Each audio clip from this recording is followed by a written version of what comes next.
Hi, I'm DuEwa Frazier, and you're listening to episode 50 of Nerdacity podcast. And today my guest is Roberto Carlos Garcia.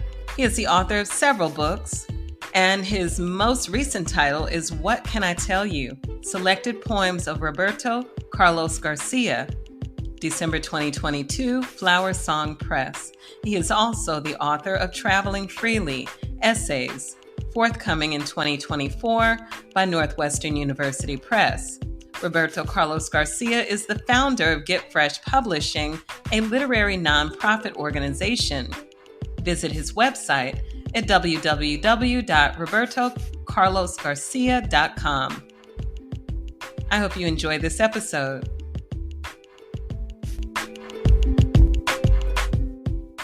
Hello, greetings, Roberto. How are you doing? Wonderful. Thank you. Thank you so much for joining me on Nerdacity podcast. And just want to congratulate you on your latest book, What Can I Tell You? Selected Poems. Thank you. Thank you so much. Roberto, tell me about your inspiration for this collection. And then, I'd love to go back a little bit in talking about your background as a poet.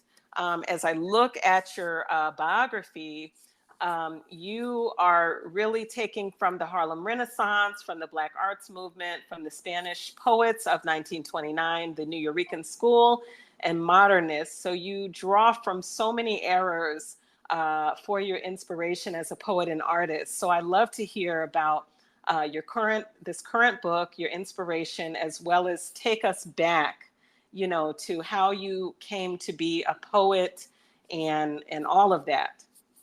Sure, definitely. So my inspiration for this book came out of trying to publish some Pablo Neruda translations. As it so happens, I've translated The Heights of Machu Picchu by Pablo Neruda and some other of his poems, and I've been working to get them published, but the rights are not public. They're controlled by a different publisher. Mm-hmm. And so, my publisher then said to me, well, I think you have enough poems where you could do a selected poems instead, because I'm also, I'm publishing an essay collection in 2024 with Northwestern University Press. Oh, I love that. Congratulations. That's major. That's an academic press. Yeah, yep. They're doing wonderful work through their Curbstone imprint. And so I'm excited about that. So I'm moving in that field towards nonfiction and fiction. And so I thought it'd be a great idea to collect the poems from my first 3 poetry collections into one. And so that was the inspiration for the collection. And my publisher at Flower Song Press, Edward Vidaurre, who's a wonderful poet in his own right, really came up with the idea and supported it and convinced me that it was a good idea at the time. No, sure. And so that's where it came from. And so, we got the poems together and reached out to some folks, and Dr. Silvio Torres-Sayan, who is a fantastic scholar and educator up at Syracuse University, was kind enough to write a foreword, and Dr. Maricel Moreno, who's also a scholar and educator at the University of Notre Dame, wrote the introduction, and it all came together very nicely. So I'm happy with it, and hopefully it introduces my work to a larger audience. Oh, that's wonderful. And it's great when you're in the flow of consistent, I would say, support for your work, consistent, getting the yeses. Yes. And that has to feel good to you, right? Absolutely. I think as a poet especially, but as a writer overall, it's wonderful to have that support in putting the work out there, because, as Ta-Nehisi Coates has said, we labor in the dark, and so it's a lonely vocation when you're in the heart of it. It's just you and that page and your mind and those ideas and experiences swimming around. And so when you're done and you go through that grueling process of creating it, and there's someone who believes in it and is ready to put it out there and share it with the world. That's a wonderful feeling. That's right. Thank you for that. And I also see that you were published in Willie Perdomo's. Well, I know there were a few other editors, but I interviewed Willie's when this anthology came out, the BreakBeat Poets Volume 4, LatiNEXT. And so tell me about how you came to be a part of that wonderful work. That was wonderful. I'm so grateful to Willie Perdomo for selecting my poem, and also to Jose Olivares and Felicia Rose Chavez. I think they were the other two editors who put together just a wonderful anthology that demonstrates the different life experiences of everyone in the community, if that makes sense. Okay. And so, because there's a lot, there's a lot. And so between South America, Central America, and the Caribbean, you have a lot of different experiences. And so I think it's wonderful to be a part of that. I would say Latinx experiences, but the identity, the Latino identity itself is interesting. And we could talk more about that as we go along. I'd love to. but yeah, it's a wonderful smorgasbord, or sancocho, a big stew of us in here. So I'm very thankful. And Willie Perdomo he's the GOAT. I call him the GOAT. He is not only is he a legend. He's he really is that legend. He's like a poet's poet. Oh my gosh. He's the people's champ too. Yes, you know what I mean? He is. He's like, the young godfather, not, you know what I mean? Like, I know he's not, you know what I mean? He's like the godfather and the big brother and the uncle and all of that. Mm-hmm. And he's as generous as he is talented. And that's so special that he truly is. Yeah, that's important. Yeah, so we're shouting out Willie Perdomo right now and showing him some love. No doubt. Yeah. So just getting back to your current collection, and one thing I noticed, Roberto, is that you have quite a nice grouping here of bilingual poems, and so much reference made to just culture, music, community, so much rich imagery in your words, as well as rich focus on place and setting. And so I just want to ask you, about your inspiration for the collection. It has a beautiful, colorful title. Cover, by the way, with the flowers. And so I'd love to know who did your illustration as well. So I painted the cover myself. This is a painting that I made with oil on a canvas. And I like to paint. That's one of my hobbies. And so I was looking and thinking about cover images and playing around a bit. And I kept coming back to this painting. Mm-hmm. Something about it, and in particular, the fact that it fills the entire cover. It's not, a kind of half or a top quarter or whatever. Mm-hmm. And I just liked the way it fit, and I liked the banners, with the titles and the name and the quote at the bottom. It just spoke to me every time I was presenting my my private brain trust that I have that I go to for confirmation of things and just to talk about things. Everyone said that those poppies are it. That's your cover. It just clicks, it pops, it draws the eye, and they're just beautiful colors. And so I decided to trust it. And just go with it. And poppies have a lot of different meaning. There's a lot of elegies in this collection. In my poetry writing, in particular, there are a lot of elegies, a lot of remembering the ancestors, and a lot of remembering and praising and eulogizing, etc., people who we've lost. And so, poppies also represent the commemoration of those who have passed, right? So I thought it was fitting, but it's also a sign of a kind of change of seasons. And so I like the multiple meanings there. Oh, I love that. I didn't know that about poppies at all. Thank you so much for giving that background too.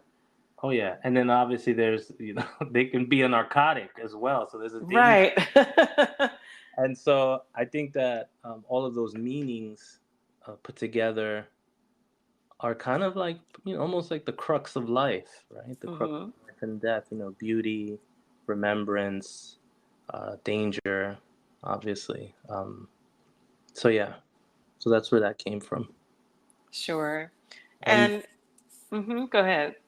And so the inspiration for writing poetry, when you're first starting out, you're trying to figure out, what am I trying to say, right? Like, what is it that I want to say? And before you can figure that out, you have to know who you are.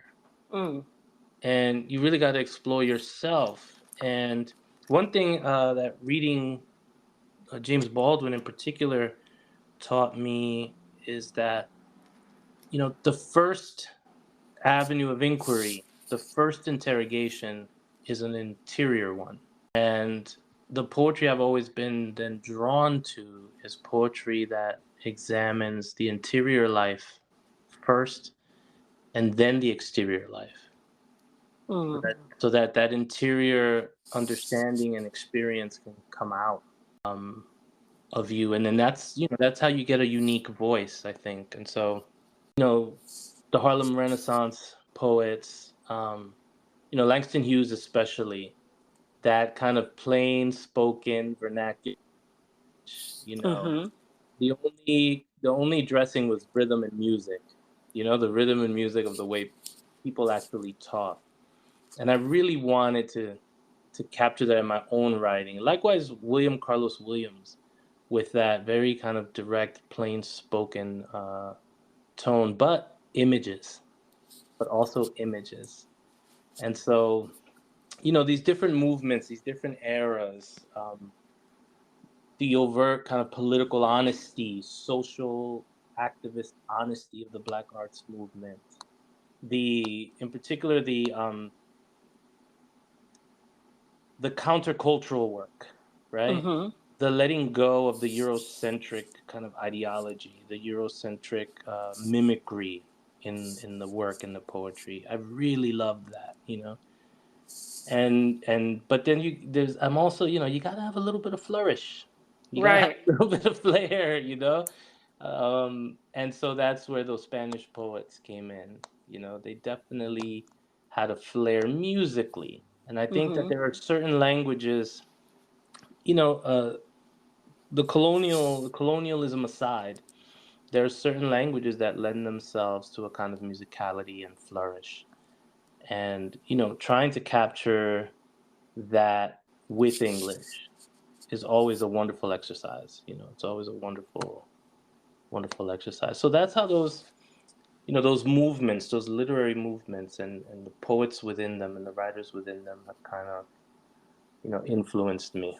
Sure. So in terms of the Black arts movement, because I must tell you, that's been a great, that era, and the artists, the wonderful artists, poets, musicians who came out of that era have really influenced me as well. Can you talk about a few of the folks from the Black arts movement who you really kind of have been shaped by in one way or another, or whose work you really still, think about as you're creating?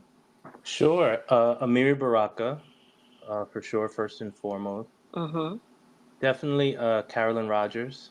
Oh, yeah. Her work. And even though, I know there's some controversy as to the Black arts movement at the time didn't completely embrace him as a Black arts movement poet, but because he was writing during that era and before that era, Robert Hayden's work.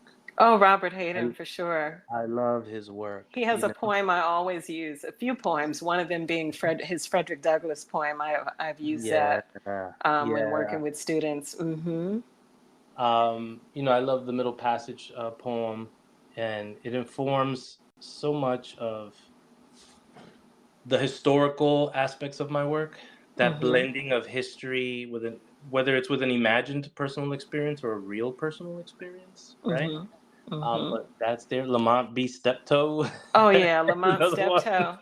That's a poet that I feel more people should know. I'm also a publisher, and one of my goals has been to try and get a collected poems of Lamont B. Steptoe's work. Now he's a Philly poet, right? Yeah, I believe so. And that's where I met him years ago. I've seen him read a few times.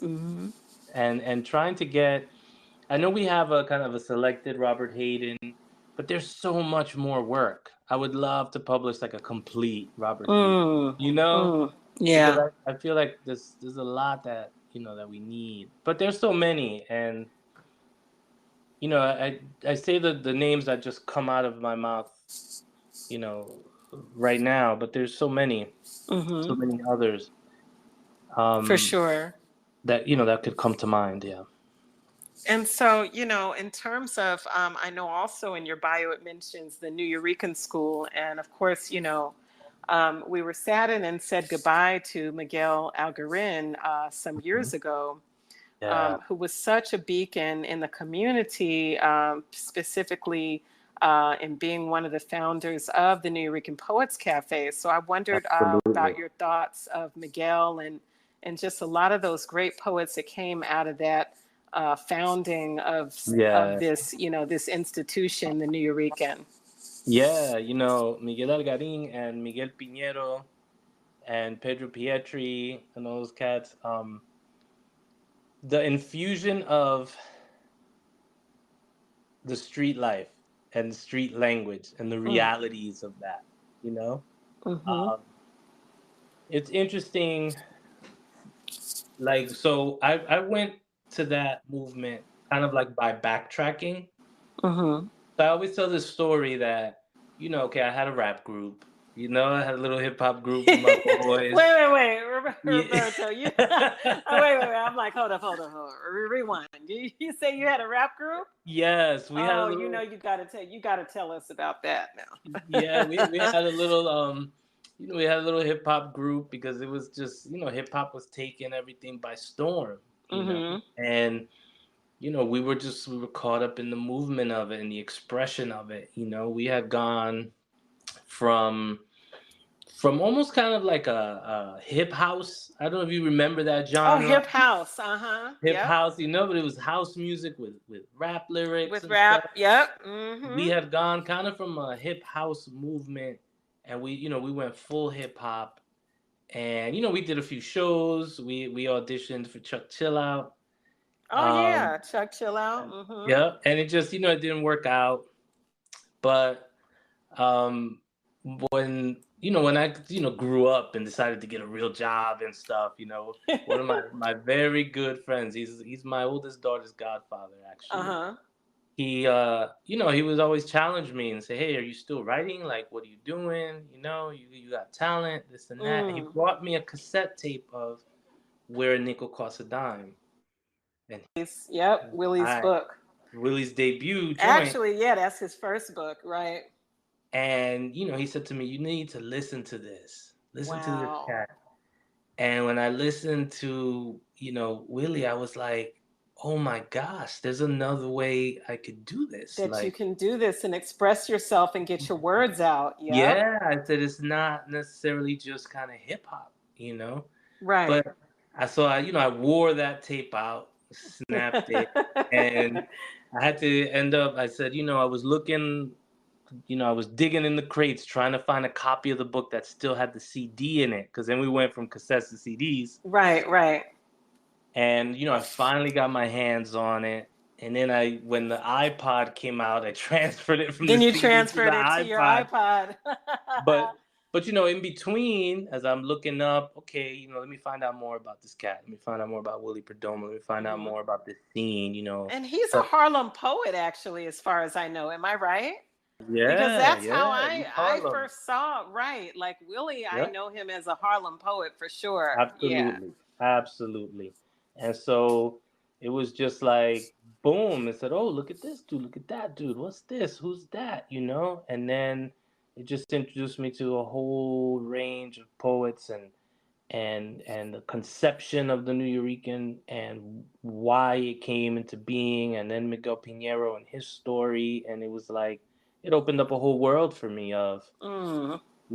of hey, my voice doesn't have to change. It doesn't have to be a Europeanized, Eurocentric Mm-hmm. kind of, you know what I mean? I don't need. Exactly. I have. Here's a world right here that knows my world. This is part of my. Even though I'm not necessarily a Puerto Rican, right? My Yeah. parents are from Dominican Republic, but we're all here in New York. We're here in Yep. Harlem, Lower East Side, the Heights, Bronx, Brooklyn, whatever. We're Mm-hmm. all here, and this is our experience together. Mm-hmm. And so, that was such a moment for me, such a wonderful moment. And it reconnected me to the music of my youth, the salsa of Hector Lavoe, Willie Colon, and El Gran Combo, and just this music that had Africa in it, this music that claimed blackness.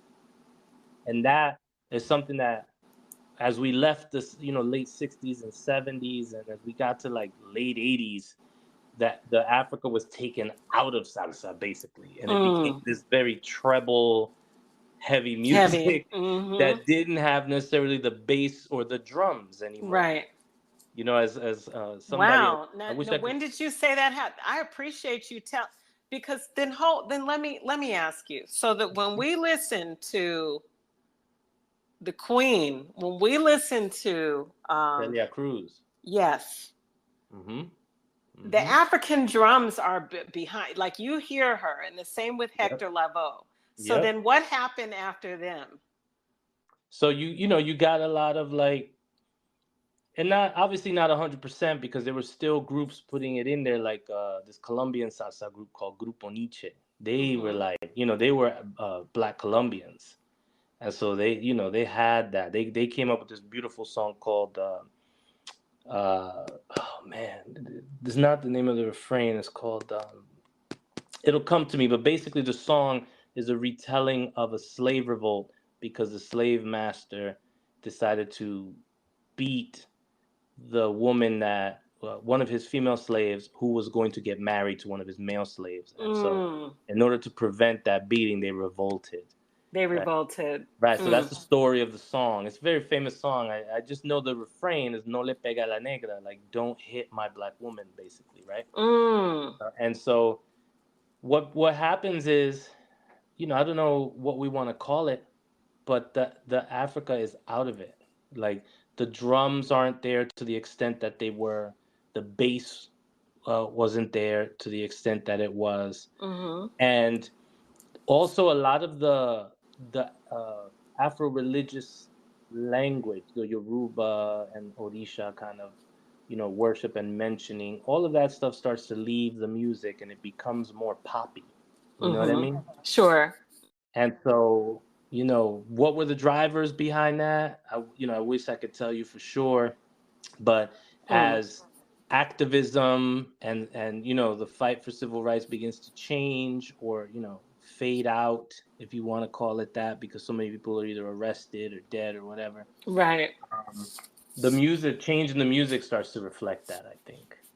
And would you say that was, as you mentioned, activism, so that was more of for safety, like what was like I don't know, I think at a certain point, maybe some people say somebody else got to pick up this fight. I don't know. Wow. I wish I knew more about it. And I know it's such a deep conversation. Like I think about Celia Cruz, and I'm like, I feel like she's one of the few people who brought that sound to America. Yeah. Like we would not, have experienced that sound, whether in from Florida up to New York and other parts, and a bunch of people with that too, Johnny Pacheco, Tito Puente, Tito Puente, right? All of those folks, Chico O'Farrell, there's so many, like, and so what, what getting into that and seeing that Nuyorican scene, like, it's like I'm connecting obviously dots from my own childhood and seeing the music and the experiences reflected in those poems. And it opened a whole new world up for me. And then obviously it exposed me to all those other folks in the slam scene, Patricia Smith, Saul Williams, there's so many, and I'm terrible with names. So whoever's listening, and post-COVID, my memory is not what it used to be. But no, I know what you mean. And you're talking, Sarah Jones and right. But this Mums and yes, and Daniel Beatty and yes, and Steve Natasha Coleman Nevada, and Taylor Diggs is also Molly in there. and Right, Maya. right. Maya. What is Maya's last name? Maya. Come on, Maya. You Maya's, see, Maya. Oh boy. I can't. It's not coming See, to I'm me gonna right have now. to get But on yes, Google right now, but I can I see her know, face right? plain as day. Maya, Let's not do that, because she was a slam poet, and she was bad. Yeah, yeah. It'll come to me. Yeah. So that experience really, and then when I by the time I got to my MFA program, and I had the privilege to work with so many wonderful poets. Maida Del Valle. Maida Del Not Valle. Maya. Maida Del Valle. Valle. Yes. There you go. There you go. See? Hey, we didn't forget you, Maida. Yes. So, that just kind of shapes the work. It starts to shape the work, those experiences. I came in all corny and stuff, but they have patience with me, and we're like right. this and that. And so, between poets like, Aracelis Girmay, Ross Gay, Michael Waters, Alicia Oatstriker, and then by extension, Pat Rosal, whose work, I remember buying this CD, and it was called, the Slam Poetry Book. And it came with this big old, it was supposed to be with this big book, but somebody like pirated the CD or whatever. And I hear, Pat Rosal, he had this poem in there about this dude named Freddie and learning how to break dance, and saying that was the year we learned you had to be good at something to claim respect or something like that. And he was talking about Freddie and how Freddie could do suicide head spins, and I was like, what? Oh my God, I remember this. So when I got to see Pat and just hear him read and hear him talk about poetry, so all of these things just began to shape the work. All of these experiences began to shape the work, and yeah, so I feel very blessed, because I came to my attempt to become a real writer came later on in life for me. Okay. After like a professional career, etc. Like, what can you say? What your career was? What industry you were in? I was in sales and management. Management, retail, so you're franchise. You're a good talker. You know how to sell and what is it? Yeah. Persuade. You're persuasive. Persuade, yeah. So there you go. And so it was an interesting career because, and it's funny, my wife, when I was like, okay, I'm gonna go back to school and I'm gonna do this, and I guess I'm just gonna get this business stuff, and I just remember her saying, you're such a nerd, like, look at all these books. Right. So why don't you do something that you love, And I was like, you know what, babe, you're right. I said I'm doing English. And I went for English, and then, one professor was like, listen, man, I can't define it, but you have it. You need to keep going. It was one of the kindest things, because I was about to go to law school. I'm not even playing. Wow. How can I make money? Like, right. You were thinking about the money first as opposed to the love. What is it that you love? Right. Because, we're trying to make it. I was like, I'm doing better than a lot of the people I knew, A few of us are still alive and not in jail. Right. Etc. And so we're like, what are we going to do? We got to make this money, man. We got to get out of here. So, but she said, listen, there's a lot of lawyers. She said, try this writing thing. She said, She really, it was she, you know, and she was speaking from the heart. She said, "Try this." Sounds Right. like it. For a wife to say that, like, don't worry about the Well, money, babe. Just do. yeah. That's like, whoa. Well, my creative writing professor was like, "Don't go to law school. Go do an MFA in Okay. undergrad." You know, my Okay. wife was like, you know, my wife was a little more practical. So we came up the same way. She was like, "I'll support you, but what can you do with that?" But what can you do? Right, right. Right. And so I was like, "I don't know, babe. I got to try to figure it out." And she was like, "All right, you know, let's see what happens. At the end of the day, you're still gonna have a master's degree, so it is what it is, right?" Right, right. Um, and so we, as you know, the plan developed as we went along that I would, you know, I would try my hand at teaching and stuff like that. Mm-hmm. But but yeah, it was just my MFA was a wonderful experience. You know, I was there with you know, poets like Yesenia Montilla, who's a Oh, phenomenal, uh-huh. Oh, she's a yeah. phenomenal poet and just a wonderful you know, human being. Lori Ann Guerrero, who was the, you know, poet laureate of Texas, Mm-hmm. and my gosh, you know, Rebecca Gail Howell, Monica Hand, may she rest in power. Oh, Monica. Yeah, Yes, yeah, I mean, Monica. Do you know I interviewed Monica 2, 3 times that's years ago? Like Monica and I got a chance to read with her. Such a blessing to she's read with her. Yeah, truly, mm-hmm. truly, Beautiful, truly. beautiful poet. Yep. It was just there's just beautiful people in that program, you know, just wonderful, wonderful people, and we, you know, we had a great experience. We were encouraged. Anne-Marie Macari was the founder of that program. She's a wonderful poet and teacher, Mm. and you know, we were encouraged to find our own voice. We were encouraged not to sound like anybody, Mm-hmm. and so I had a, you know, I had a my budding process was spectacular. You That's know. wonderful. And you know what, Roberto, I can hear it in your voice.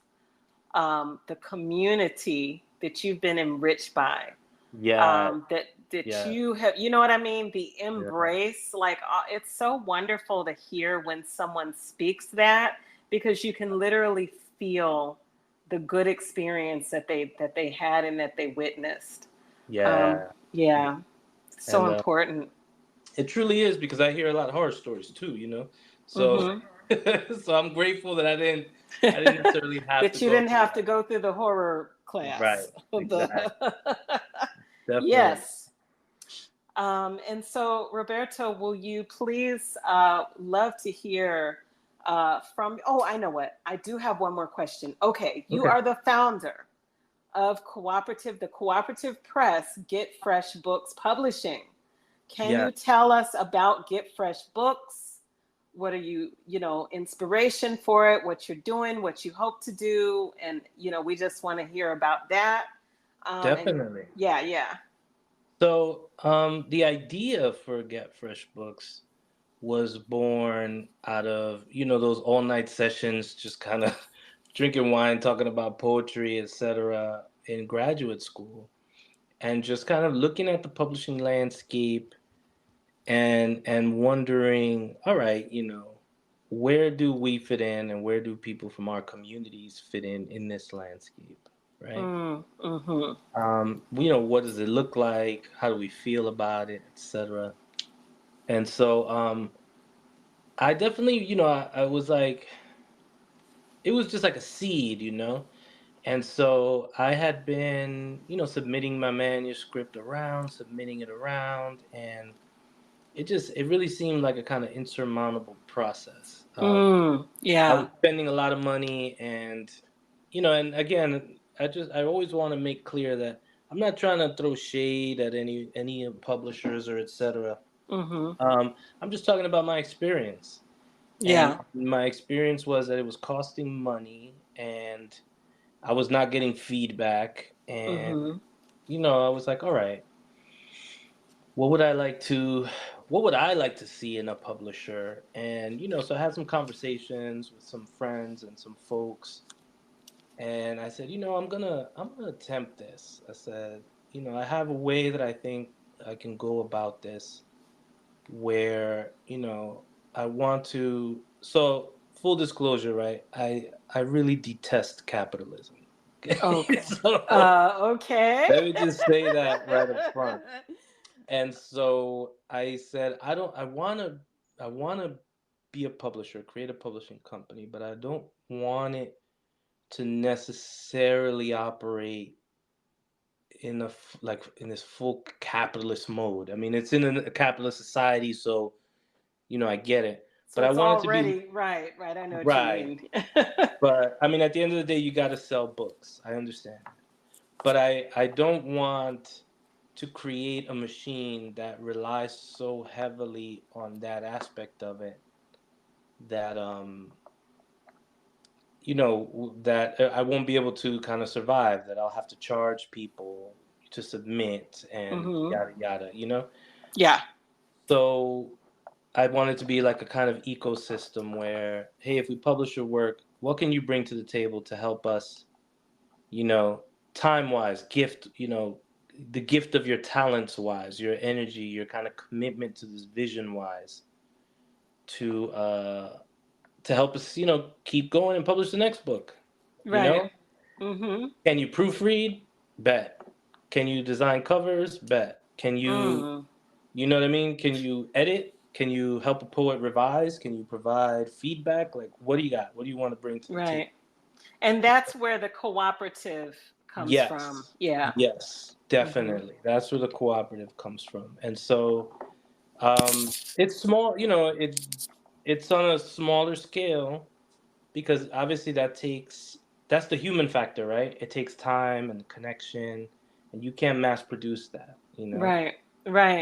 And so we've been at it since 2016, and I like where we're at. We're working hard to try to get some grants and stuff. That's something that still has eluded us.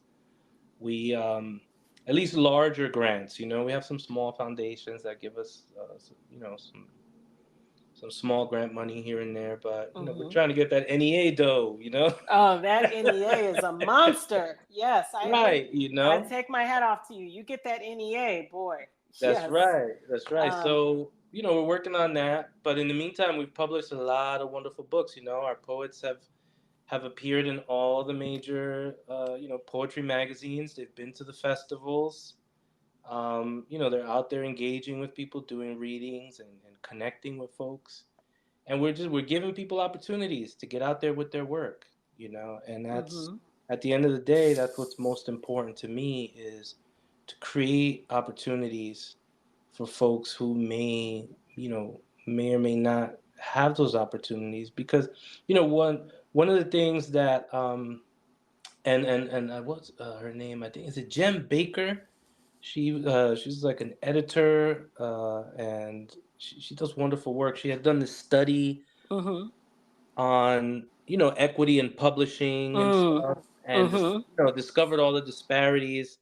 And as it turns out, it's still a lot of heterosexual white males getting published over anyone. Sure. But then beyond that, the folks whom we've labeled gatekeepers, the editors, the acquisitions editors, and the people who have the final say, etc. The majority of those folks are also white, cis hetero white folks, and so the whole process is kind of dominated. You know what I mean? Sure. And so there's a lot of ageism, obviously, and so we're trying to combat all that stuff and break that down and give people opportunity who may not otherwise have their work published or published widely. Right.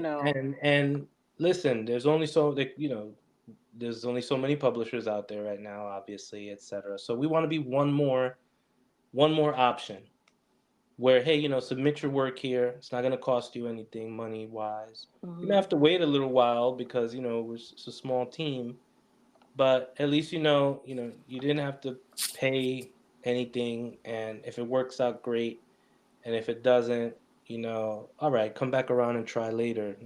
Keep working on the book and come back around. At least you're not gonna have to make a choice between, what do I need to do with this $30? You know what I mean? Right. And do I want to spend this now, or with the 30? You don't have to. Like it's a roll of the dice. How much money do you think you'll have to spend in order to get published? Right. So you don't got to worry about that with us. Yeah. Just send your manuscript on, and we'll take care of it. Well, I appreciate you mentioning that. Is there a way that folks can, get in touch with Get Fresh Publishing? Is that through your Yeah. website or another channel? Yeah. Our website is gfbpublishing.org, and we're on social media. We're on Twitter, Facebook, and Instagram. Give us a follow. We accept donations year round. They're tax deductible because we're a nonprofit. Mm-hmm. And I often say no amount is too small, or buy a book. Jump on, buy a book, get a T-shirt. We got some merch, It's not so. Yeah, I think I saw some of the cool merch on Instagram a while back. Yeah, I was like, okay, this is definitely, a publisher to support. Yeah, because we're just trying to, and sadly, we're losing some folks. We're losing some presses that have traditionally, supported members of the LGBTQ plus community.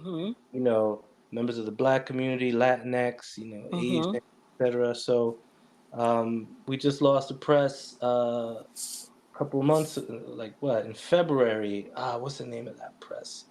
They published Reina Leon's book. It's Really? Oh, Nomad. wow. Oh, Nomad? Nomad. Okay. Right? They're out in San Francisco, I believe. So wait a minute. Did they publish Reina's last book or the first? Okay. Yes. Because oh, wow. Black Mother, This Body. Yeah. Yes. I just interviewed her a while ago. She's a wonderful poet. Oh, man. Yeah. It's a beautiful book. Heck yeah. I got to listen to her read from it when we went to Notre Dame together to do this okay, nice. Afro-Latinx festival thing. And shout out to Francisco Aragon for putting that together. And yeah, and it's a wonderful press doing wonderful work. And sadly, money, they shut down, and that's crazy because they published so many wonderful poets, gave so many wonderful poets their start in publishing. Poets that have gone on to do big things, and inspire other people and give back. And so it's just, we have to support these small, no disrespect to, any of these, big, these presses, these bigger presses, but they're not necessarily small presses. We're small presses. You know what I mean? Right. I know what you mean. Yeah. And so, you got to, in essence, we're part of this firmament that keeps talent coming out, that then larger presses can say, hey, let's give this poet more visibility. And that's, as it should be. You get your start and you climb that ladder. And so, it's almost like it's almost like an incubator. Right. Would you say, and, definitely just giving you all that nurturing and that support, giving you that foundation, and then you're like, the mama bird, the papa bird is telling their baby bird, okay, go out there and fly. See? Yeah. And let me just correct myself. I see that it's Black Freighter Press. Oh, Black Freighter Press. That did Black Godmother This Body by Reina Lee. But I know she was hosting a reading series for Nomadic Press. Nomadic Press. Okay. Yeah, out in San Francisco. So that was her connection to it. But in any event, we need to be supported, and I think that's important. Yeah, and hopefully I notice a lot of the small presses are on Twitter these days. You can find them on Twitter. They're poets and writers will list them, and they're on Instagram. And I think that's the way to go. You gotta be among the people, and the people are on social media for sure. They are, for better or worse. For better or worse. You got it right. So I'm hoping with this interview, more, we're going to promote it, and we can shout out small presses. Please, get your books out here on Twitter and Instagram. That's really the way to go now. Yeah. Even TikTok, Roberto. Oh my gosh, let me tell you. I have no idea how TikTok works. You are kidding me. You better get on there with your books, because it's a whole thing called Book Talk now. Did you know about Book Talk? #Talk. Yes. Okay, I'm gonna write that down. But I also want to shout out CLMP. Okay, that's the small press consortium, or okay. Community of literary magazines and presses, right? Okay. And they're doing wonderful work supporting small presses. I have felt very kind of supported and seen with the work that they're Mm-hmm. doing behind the scenes to help us out. So I definitely want to give them a shout out as well. Oh, that's wonderful, and I appreciate that. CM, is it CM or CLMP? CLMP. CLMP, and I think they've been around a long time. I know I've been seeing them Yep. and their stamp on things and their branding for some Yeah. years. Yeah. So that's great. Definitely. And so, Roberto, we come to that time where we are so ready for your reading. We are just brimming with delight and excitement and, of course, anticipation. Awesome. I think what I'll do is I'll read a longer poem. If that's all right. Okay. And if you don't mind telling me the page numbers so I can, because I have your beautiful book and I would love to follow along with you. Thank you. So I'm going to read a poem called Casta, and that's on page 61. Mm-hmm. And, being a Black Latino, and, I mentioned that this Latino identity is problematic in a lot of ways because it's tied to this myth of mestizaje, right? This myth of mixedness. And that somehow this mixedness then solves the problems of racism and colonialism. Mm-hmm. But if we look at, the hierarchy in Latin American countries, Black Latinos and indigenous Latinos are at the bottom of that hierarchy. And due to customary racism and discrimination, they're always on the short end of the stick. And when I say customary, I mean it's accustomed to just exclude these folks. So that's what people continuously do. Tanya Kateri Hernandez has written a lot of wonderful books about this subject, and I cannot recommend them enough. I recommend her and her work enough. So this poem is called Casta. Conquistador, Español, Peninsular, Europeo. Colonized, Americano, Indio, Amerindian. Stolen, slave, negro, africano. Español, colony, criollo, colonial. Indio, español, mestizo, rape. Español, mestizo, castizo, pass. Español, mafa, colony, slavery. Africano, español, mulatto, rape. Español, mulatto, morisco, pass. And it goes on. Español y morisco, chino. Chino y indio, salta atrás y mulato, lobo. Lobo y chino, jíbaro. Jíbaro y mulato, albarazado. Albarazado y negro, cambujo. Cambujo y indio, zambaigo. Zambaigo y lobo, calpa mulato. Calpa mulato y cambujo, tente en el aire.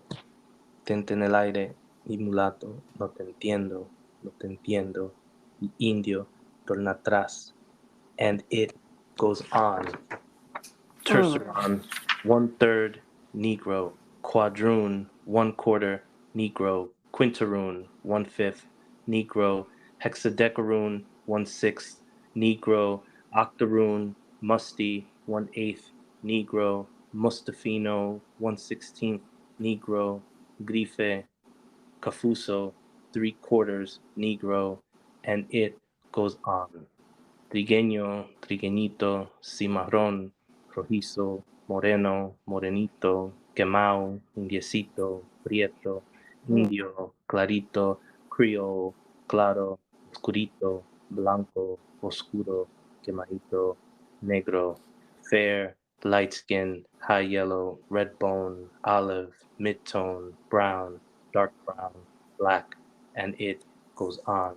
White, not Hispanic Latino, Black, not Hispanic Latino, Native American, white, Hispanic Latino, Black, Hispanic Latino, Asian, not Hispanic Latino, Asian, Hispanic Latino, 2 or more races, not Hispanic Latino. Wow. Are you kidding me right now? Hold on. Oh my gosh. Yeah. Yo, this is like a map. Right. Well, this is like history. This is like the Middle Passage. This is like showing you what happened, like how we became who we are. Yeah, and the kind of taxonomy that's continually used on us. You know, and so it is how the language is used against us. Right, to kind of continuously label us and control the reality around us, and you know, there's nothing more powerful than naming yourself and then holding people accountable to what you name yourself, right? Yes. But I think, you know, so much of our experience with, you know, there's a lot of words for it, whether you want to call it the Afro-diaspora or transatlantic blackness, or, you know, there's subtle differences between these terms, but, you know, the experience of Black people in this quote unquote new world, you know, is one of being kind of tightly controlled from the jump, right? And, you know, this kind of naming convention, and there's a painting obviously that depicts what all of these names are basically like the children of these mixed marriages, etc., right? And so some of these names are like literally just the names of animals applied to humans, like mulatto, right, is a mule.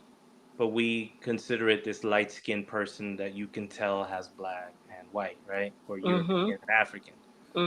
But it's, you know, the word it's mule, if you know, mulo, like a mule. Right, just to really think about the meaning of the word. It's disgusting, you know. It's degrading. Yeah. Right. And so like a very popular word, hibaro, like, which is just this popular, you know, slang term. Very popular. Wait, hibaro, my Black brother. Right. Yeah. Was that the last poets? That's right, Felipe Lopez. Wait, Felipe Luciano. Felipe Luciano, excuse me. Felipe Lopez is a basketball player. My bad. Right, yeah, right. Felipe Luciano, right. That's the dude right there. That's the dude. Yeah. Are you kidding me? Just historic. Just right. So yes. But look at that term, hibaro is here, right? Well, you know, you could argue, some people argue back and forth, but I think a hibaro is like a mountain goat, you know? And so depending on where you go, these terms can be popular, you know? Right. So calpa mulato is popular in Brazil, you know, but then you have these other terms, tente en el aire is like you're suspended in the air, or you're kind of like suspended in time. What does Moreno mean? You and I were talking about the famous actress Rita Moreno earlier. What does that mean? So in my experience in the U.S., when Latinos say the word moreno, they're talking about African American people. Really? Yes. So they'll say, you know, like that neighborhood is de morenos, like that's a Black neighborhood. Oh, that's a Black neighborhood. But interesting, they wouldn't say negro, which means Black in Spanish. Is that right? Right. But some people also say that. But moreno is like a way to say it without saying negro. Oh, without saying it. Got you. Without being so explicit. Right. Because that's code. Like how we say like sometimes, code. Oh, that's code. Right. Right. So it's like, you know, but there's these, you know, at least in my experience, you know, with DR, people can be anything but negro or prieto, right? You could come up, and this is where on the second page of the poem, just before we get to fair, light skin, high yellow, and red bone, there's this kind of long list, trigueño, trigueñito. Trigueño is wheat. That's the, trigo is wheat. And so trigueño is the color of wheat, right? Oh, the color of wheat. Right. Cimarron, is that like cinnamon? Cimarrón is like a kind of brown, like a reddish brown. Reddish brown. Right? Right. And so, but they're also the maroons, right? Cimarrón is also a word for maroon. Maroons are the slaves that went off to live in the mountains, right? Sure, that they left. They were like, later for y'all. We out. Right, we out. Exactly. If we out was a person, I mean, was a group of people. Exactly. So, but in this list, so you have cimarrón is like a reddish brown, and rojizo is like, that's you're getting now from like dark brown, you're like reddish to then like dark brown, right? Or kind of dark brown, which is morenito, right? A little dark brown. And then you have quemado means burnt. Quemado. Okay. Quemado, that means he's like burnt, Black, less licorice. Like Right, licorice. right. Yeah. And then indiecito is almost like this in between indigenous color, slash black color, and then prieto is like black, right? Prieto is black. But you see, the point is to demonstrate all of this code, like, you know what I mean? Like, these are all terms that are very much used, in particular, in my experience in Dominican culture. I remember all of these terms from my experience. But then people, when they read the book and they look at these poems, they recognize these terms also. I've had a lot of conversations with folks at readings. And so in the same way, then we have fair, light skin, high yellow, red bone, olive, mid-tone. We have all of these up here in this list and more. Yeah. Yeah, I'm seeing this because these are the kind of things you heard growing up. And sometimes people would say, oh, she's yellow, she's red bone, that's high yellow, that's this or that. Yes. Yep. And so growing up, one, Harlem, but two, moving to Jersey, and there not really being a Dominican community here. Wow. When I got here, like now, okay, there's Dominicans everywhere, but there really wasn't like this Dominican community like now. So, our friends were predominantly Black and Puerto Rican folks, and so it was interesting just having conversations, like being kind of questioned. So what are you, Puerto Rican? Like what? Like, nope, I'm not Puerto Rican. It's like, but nope, not Puerto Rican. Right. But they're like, because that's their only reference. That was, Right. Here on the East Coast, Puerto Rico, but if you go south, Mexican. So, and then out west, obviously Mexican. So it's like, they're like, yeah, but you look Black. And you go south, Cuban, and sure, you go to Florida, right? And so it's like, the question was always, yeah, but you look Black, right? And then you'd be conditioned sometimes, and some people would say, no, I'm not Black, I'm brown, or I'm trigueño, or I'm indiecito. So it was very eye-opening to me in having conversations with my Black friends to break down what these phrases meant in Spanish. And then they were like, you're talking about a red bone. Because that's that's their translation. Right. And so, I was very fortunate to be able to translate these things. And, later on, as I began to like think about these things, I'm like, man, they got us, Down These Mean Streets by Pirito Mas is a foundational text for me because it really crystallized the setup for me, that I was like, okay, I'm not crazy. Like, this is the setup. Nope. This really happened. We've really been divided and paired off and all types of you splitting us off. You know what I mean? You know what I mean? Yeah, from the tip down of South America all the way to the tippy top of Canada, like, and the Caribbean chain as well. So, so I was thinking when it all kind of clicked together to me, that's when I started like messing around with this poem and trying to put it together. It's beautiful. Well, thank you. Look out on the page because it looks like a grid, a key. It's like, this is language, but it's giving you like, you're thinking about history. I mean, when I used to listen to my family discuss some of these things in the past, like quadroon, octoroon, and all those things, or you hear the terms Creole and what that means, from back in the day. Like, obviously our generation doesn't speak like this, but I mean, back in the day, people did use that terminology to describe someone. And like, it was just kind of very matter of fact. Truly. And so the other thing for me is to just try to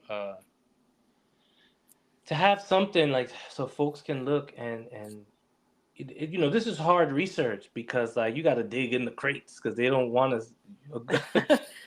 I teach at a community college, and Mm-hmm. The librarian there, she's retired since, but she's a friend of mine, Josane. She would always say, "You want to hide something? Put it in a book," right? Then you know what? And they've been saying that, but the thing is, they never banked on us Digging reading through or those knowing or crates. digging through. And Yes. the library has always been free, Right. so. Right. They're coming for that too. They're coming for the Oh, library. I've noticed that, right? They, Taking the funding. I've heard about that in New York uh-huh. City. It's very sad. Like, really? Y'all are Yep. going to Yep. take money from Queens Library, Brooklyn Yep. Public Library? Like, are you kidding? I'm telling you. So, I want to try to like provide that roadmap so that at least they can walk it backwards, kind of like Willie Perdomo's work allowed me to do. To walk it backwards to the Nuyorican, to walk it backwards, to keep walking it backwards to the Harlem Renaissance, to keep just to keep Making on those going. connections. Just keep Right. alluding back Right. so that we never forget. Leave those breadcrumbs, and Right. so I think that's important, and yeah. It's wonderful. And so, Roberto, can you share, a couple more pieces from your new collection? Sure. Let me do. I will share this poem. It's on page 104, and it's called "Charge That to the Game." I wonder what happened to the baby. I mean, after the mom slipped her crack vials into the baby's diaper, I never went back. I copped a dime bag and ran to school 3, looked for my crew, the night ugly. I sat on bleachers under a streetlight. No one around. Rain cut silence. Soaked my Philly. I couldn't roll the blunt. Damn. Scoped 5-0 circling the park. I ate the weed and walked home. By the end, I was floating. Tried sneaking in, but my sister Kiana posted at the kitchen table. Eating a dime bag of weed hits different. Kiana eyeballed me. I played it cool. Served my rice, black beans, and steak and sat down to eat in the smoothest move since Silk came on the scene. "So what's up?" she asked. "Chillin'," I replied, and shoved a forkful into my mouth. A short trip since my chin dipped in the plate, and by the time I realized, Kiana laughed so hard she had tears in her eyes. I kept going with it. She laughed like a baby when a parent acts funny, so I did it again. My face in the plate as I pushed food into my mouth. She laughed like a baby. I was high as a kite, and she laughed and laughed like a baby. A baby. Is that biographical, Roberto? You know what? You don't have to tell me. It's fine. It's a story. It's a story. And you are a storyteller, yes. Indeed. This next one is Elegy in the Key of Life, and it's a bop from my dear friend Esther Louise. What page is that on? Page 113. Okay. Beloved, your absence, bouquet of loss, chrysanthemum and lily flower salver. My grief a beast center stage, you are dead. Beloved, I meant to call, to visit, that's my excuse. I'm spinning a little life, the one you tired of, opted out of on your own terms. I believe I would have changed your mind. Love's in need of love today.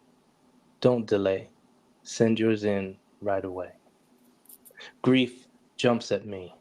Shadow in the ruins of your last words. Just pray for me. You are always a sweetheart to me. I have kneaded and knuckled your words for days. Beloved, I'm stuck in the creases.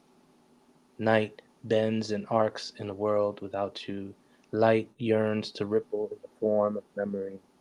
I am soaked in disbelief. Overrun in tears. A fake stoic. Just pray for me. You are always a sweetheart to me. Love's in need of love today. Don't delay. Send yours in right away. Beloved, death has a way of hoarding the grief-stricken sigh, and I used to believe I knew what you might have wanted. I flip through conversations, texts, emails, and voicemails, and I hear it over and over again. Peculiar goodbye, so different from the spelling of your name, from your lowercase preference.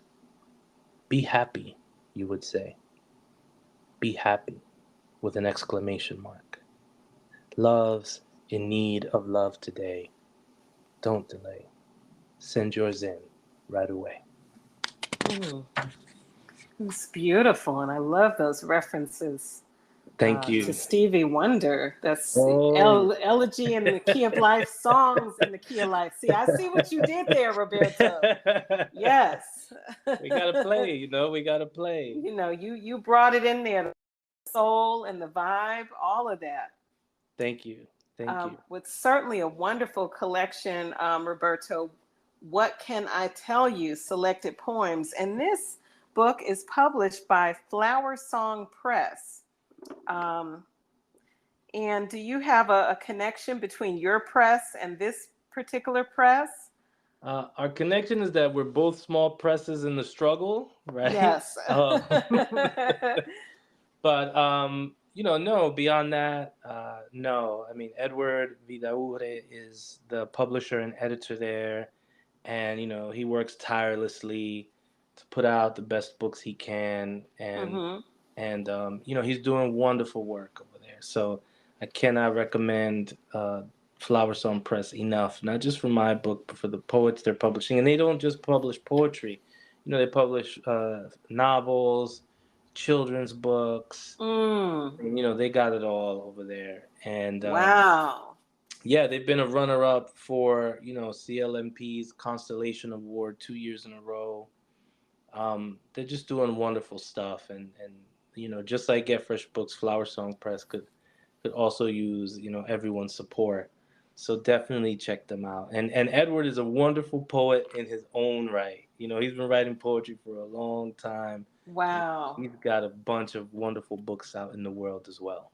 That's so wonderful. I love all these shout outs you've given. This is like straight up, you know what, Roberto, you are a rapper. You're a rapper and a poet, because you know what? We all know that rappers, one thing they do is call out, they shout out their people who you with, their crew. Yeah. And you've shouted out your entire crew, and your inspiration and your folks.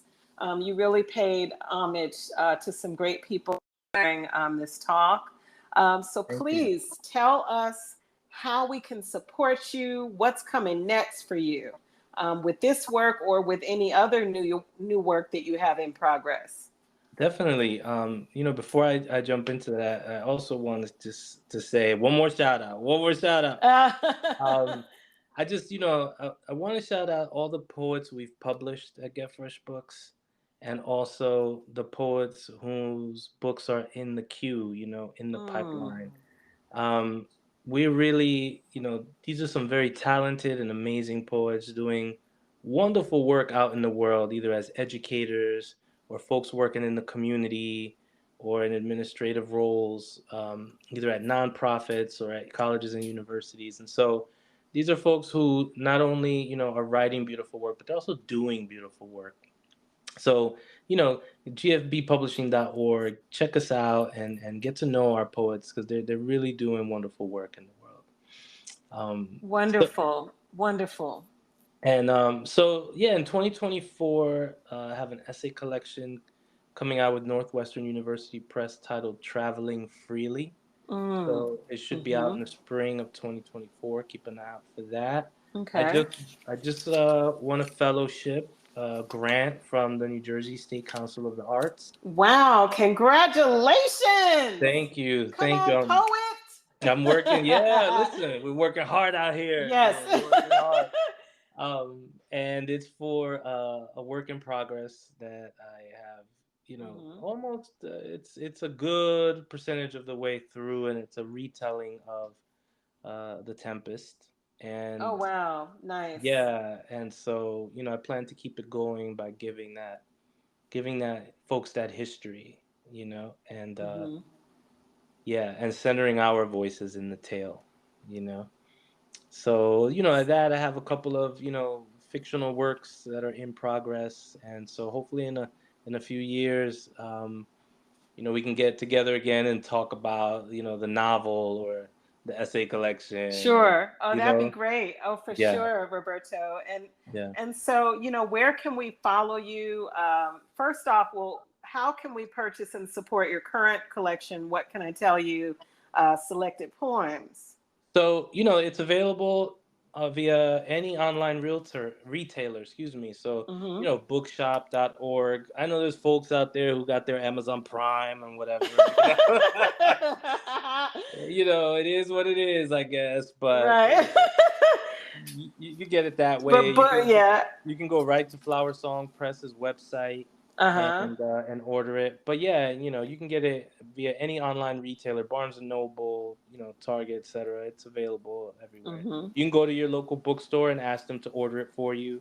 Okay. They can order it and get it very easily and quickly as well. That's awesome. And, definitely, Roberto, we want to keep up with what you're doing and see, what you're up to real time. So where are you at with the socials? Are you tweeting? Are you on Facebook? Yeah, are you on... definitely. So on Twitter, my handle is @thespokenmind.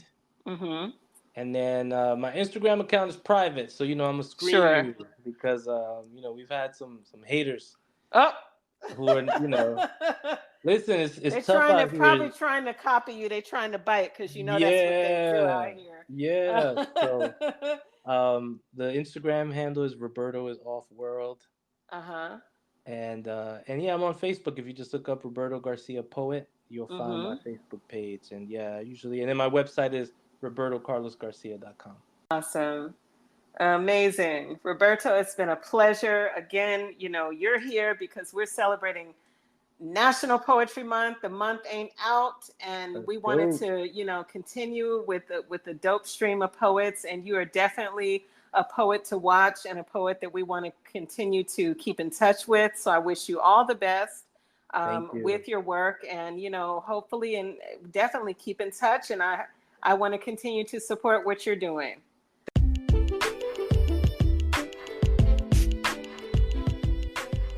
And you were just listening to episode 50 of Nerdacity Podcast featuring poet Roberto Carlos Garcia. And his latest book is What Can I Tell You? Selected Poems of Roberto Carlos Garcia. Visit his website or follow him on social media to find out more about his poetry and his events. I hope you'll check me out and look up some of my books and events by visiting www.DuEwaFrazier.com. Hope you'll follow Nerdacity Podcast on all of the socials, including Twitter @NerdacityPod1, Facebook page Nerdacity Podcast with DuEwa, and Instagram Nerdacity Podcast. Check out some of our past and archived episodes here on Apple Podcasts, on iHeartRadio, on Spotify, on Podcast Addict, and so many podcast platforms. Definitely subscribe.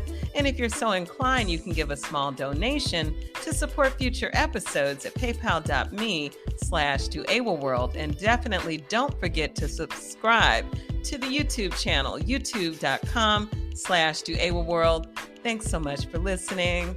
Take care.